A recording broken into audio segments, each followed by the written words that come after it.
कहानी की शुरुआत में हमें जापान की योकोहामा सिटी को दिखाया जाता है, जहां पे एक काइजू अटैक कर देता है। उसे रोकने वहां पे डिफेंस फोर्स की 3rd डिवीजन आ जाती है। उनकी कैप्टन मौका देख के काइजू को एक ही शॉट में खत्म कर देती है। फिर हमारी मुलाकात हमारे प्रोटैगनिस्ट काफका से होती है, जो कि काइजू क्लीनिंग कंपनी में काम करता है। उसकी एज 32 इयर्स होती है और उसे काफी ज्यादा एक्सपीरियंस होता है। उन्हें काइजू की इस बॉडी को क्लीन करने के लिए 1 वीक का टाइम दिया जाता है। काफका को काइजू की इंटेस्टाइन क्लीन करने का काम दिया जाता है। काम करने के बाद शाम को जब काफका सोने जाता है तो वो टीवी पे मीना को देखता है, जो कि 3rd डिवीजन की कैप्टन होती है। काफका बचपन को याद करता है, जहाँ पे वो और मीना साथ में होते हैं और दोनों साथ में डिफेंस फोर्स ज्वाइन करने का सपना देखते हैं। अगले दिन जब वो काम पे जाता है तो उसकी मुलाकात वहाँ पे इचिकावा से होती है, जो कि कंपनी को नहीं ज्वाइन किया था और उसका सपना डिफेंस फोर्स ज्वाइन करने का था। काफका अफसर बताता है कि उसने भी काफी ट्राई किया लेकिन वो सक्सेस नहीं हो पाया। दोनों साथ में काम करते हैं। शाम को घर जाते वक्त इचिकावा काफका से मिलता है और उसको बताता है कि डिफेंस फोर्स को ज्वाइन करने की एज लिमिट को बढ़ा के 33 कर दिया गया है। ये सुन के काफका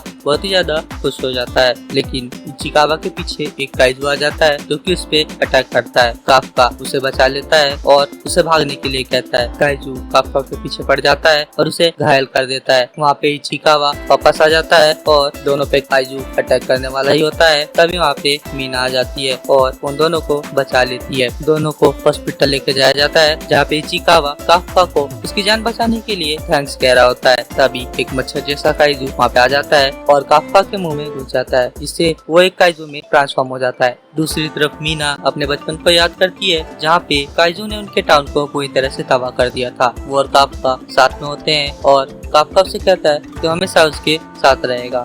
तभी मीना को कॉल आती है और उसे पता चलता है कि सिटी में काइजू देखा गया है। वो अपनी टीम के साथ काइजू को हंट करने के लिए निकल जाती है। वहाँ हॉस्पिटल में इचिकावा और काफका दोनों काफी ज्यादा डर जाते हैं। उन्हें एक बूढ़ा आदमी देख लेता है, जो कि काफी ज्यादा डर जाता है। काफका उसे समझाने की कोशिश करता है, लेकिन सिचुएशन काफी ज्यादा बिगड़ जाती है और उन दोनों को वहाँ से भागना पड़ता है। रास्ते में काफका एक दूसरे काइजू की प्रेजेंस महसूस करता है, लेकिन इचिकावा उन्हें छुपने के लिए कहता है। डिफेंस फोर्स को भी दूसरे काइजू का पता चल जाता है और वो 2 टीम में स्प्लिट हो जाते हैं। फिर हमें एक लड़की दिखाई जाती है जो कि रो रही होती है, क्योंकि उसकी मदर एक पत्थर के नीचे दब गई थी और उनपे वो दूसरा काइजू अटैक कर देता है। तभी वहाँ पे काफका आता है और वो उस दूसरे काइजू को एक जोर का पंच मारता है, जो काफी दूर जाके गिरता है। वो लड़की काफी ज्यादा डर जाती है। काफका उसे हंसाने की कोशिश करता है, लेकिन वो और भी ज्यादा डर जाती है। वो दूसरा काइजू वापस आ जाता है और उनपे अटैक करने वाला होता है। काफका दोबारा से उस काइजू को जोर का पंच मारता है और इस बार वो काइजू वहीं पे खत्म हो जाता है। वो ये सब देख के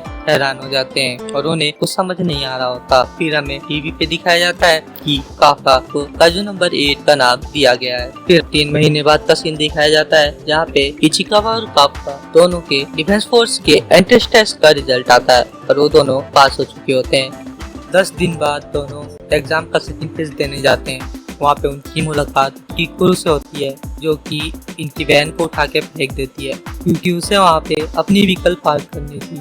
काफका और किकुरु दोनों में बहस छिड़ जाती है। फिर काफका अपनी वैन को उठा के सीधा करता है और दोनों एग्जाम हॉल में एंटर करते हैं। एग्जाम स्टार्ट होता है। एग्जाम के 2 राउंड स्टैमिना और एप्टीट्यूड टेस्ट होते हैं, जिसमें सभी लोग की नज़र किकुरु पे होती है, क्योंकि वो कुछ ज़्यादा ही अच्छा कर रही होती है और हमारा काफका बेरली पास होता है। वाइस कैप्टन होसिना उन्हें नेक्स्ट राउंड से इंट्रोड्यूस कराते हैं, जहाँ पे उन्हें एक बैटल ग्राउंड में छोड़ दिया जाता है और उन्हें सारे काइजूस को खत्म करना होता है। इसके लिए उन्हें एक स्पेशल सूट दिया जाता है, जो कि काजू सेल से बना होता है, जिसे पहनने के बाद यूजर की कैपेबिलिटी के हिसाब से वो पावर ड्रॉ कर सकते हैं और उन सभी को मॉनिटर करने के लिए ड्रोन्स का यूज किया जाता है। इचिकावा 8% पावर ड्रॉ कर पाता है, वहीं किकुरु 46% पावर ड्रॉ करती है, लेकिन हमारा काफका 0% पे अटक जाता है। वो अपनी पूरी जान लगा देता है,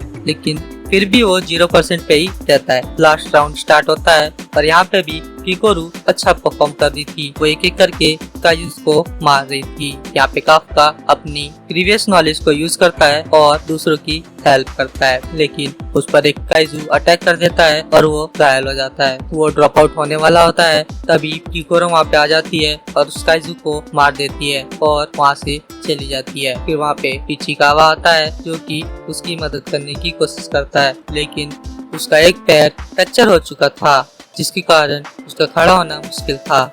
लेकिन बहुत ज्यादा कोशिश के बाद वो खड़ा हो जाता है और उसका सूट 0.01% पावर ड्रॉ करता है। काफ्का चलने की हालत में नहीं होता तो इचिकावा उसे कंधे पे बैठा लेता है और एग्जाम को कंटिन्यू करता है। सभी लोग मिलके काइजूस को खत्म कर देते हैं और एग्जाम खत्म हो जाता है। सारे ड्रोन्स को रिट्रीट किया जाता है, लेकिन तभी किकोरू के पीछे एक काइजू अपीयर होता है जो कि ह्यूमन के जैसे बोल सकता था और वो मरे हुए काइजूस को जिंदा कर देता है। जिसके बाद वो काइजूस किकोरू पे अटैक कर देते हैं और वो बुरी तरह से घायल हो जाती है। उनकी आवाज कैप्टन और वाइस कैप्टन सुन रहे होते हैं। वो तुरंत ही बैटल ग्राउंड की ओर निकलते हैं, लेकिन तभी वहाँ पे काफ्का आ जाता है और वो काइजू में ट्रांसफॉर्म हो जाता है। वो किकोरू से उसका सीक्रेट बचाने के लिए कहता है और उस काइजू को एक पंच मारता है और वो काइजू खत्म हो जाता है।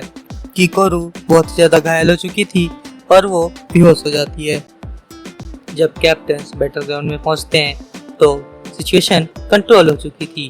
सभी लोगों को रेस्क्यू किया जाता है और किकोरू को होश आने पे उससे पूछने पर वो बताती है कि काइजू को उसने मारा था और वो काफ्का का सीक्रेट ही रखती है। फिर हमें एक और ह्यूमनॉइड काइजू दिखाया जाता है। ये वही काइजू था जिसने बैटलफील्ड में दूसरे काइजूस को जिंदा कर दिया था और ये किसी से काइजू नंबर 8 के बारे में बात कर रहा होता है। तो दोस्तों, आज के लिए इतना ही। इसके आगे की स्टोरी को हम पार्ट 2 में कवर करेंगे जो कि जल्द ही आएगा।